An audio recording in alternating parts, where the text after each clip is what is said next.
We drink for different reasons: to celebrate, to mourn, to socialize, or to just get high and wasted. Whatever the reason may be, with some liquid courage, we all seem more daring. However, this sort of courage comes with its pitfalls. And what are those pitfalls? If you care to know, well, why don't we find out by delving into our topic for today, liquid courage.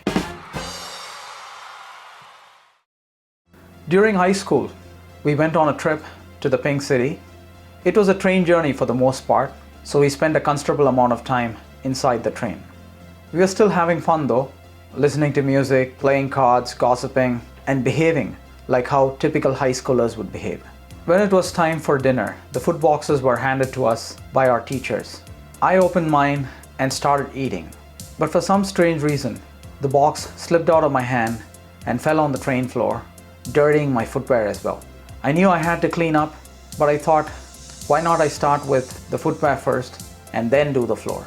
As I made my way to the washroom to clean my footwear, word spread around that I spilled food, and this irked the French teacher who was also on the train. When I returned back to my compartment, the French teacher, without saying anything, tried to manhandle me. This left me shocked and embarrassed to the point I cried and cried over it for days. Why would this teacher manhandle me for spilling food, and that too by accident? Why is he overreacting? What's the real reason behind this unreasonable aggression? It didn't take any of us more than a couple of seconds to realize that the French teacher was friggin' drunk and didn't have the slightest clue of what he was doing. When the trip was over and I returned back to school, the principal called me to inquire about the incident. I told the principal what had happened, and later the French teacher was fired. I was at a summer party organized by the company for its employees. The party had a smorgasbord of food and drinks, and we could indulge in whatever we like, and there were no restrictions. I befriended a bartender there, and whenever she saw my empty glass, she would top it up. I had no idea what I was drinking or how many rounds I was doing. I had no limits. At the party, I spotted a colleague who had earlier sent a sassy/authoritative email to me about work-related stuff. It ruffled my feathers the first time I read it, but I had to suck it up for professional reasons. Now she was right in front of me and I was drunk. The next thing you know, I was having a conversation with her, but I don't know what exactly I spoke.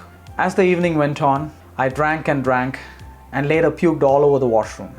I was also passed out for 20 minutes inside, and my colleagues were about to call the bar manager to unlock the washroom from outside. Though I managed to get out of the washroom without needing anyone's help, I still relied on the support of my colleagues to put me in an Uber. Long story short, I somehow made it to my condo in one piece. Things went downhill from there. The following week, I had a call with someone higher up from the people and culture team. Apparently, the colleague with whom I conversed at the party had reported the incident. I apologized to her for what I spoke, except I didn't know what it was. Let's forget this bitter incident by having something sweet, I said to her, and handed a couple of Lindt chocolate bars. She smiled at me when the chocolates were given, but the damage was already done.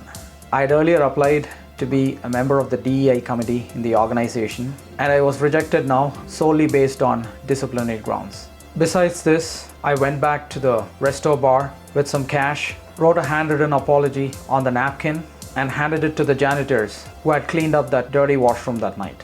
In retrospect, all it took was one evening of excessive drinking for the French teacher to lose his job, and in my case, my reputation within the company. So knowing your limits, or even abstaining from drinking in an inappropriate environment, is necessary if you value your job, your reputation, and human life in general. There are several reported cases of DUI accidents across the world. Therefore, the next time you grab yourself a drink, pay attention to the environment you are in and your own tipping point, because liquid courage does come with its pitfalls. Thank you.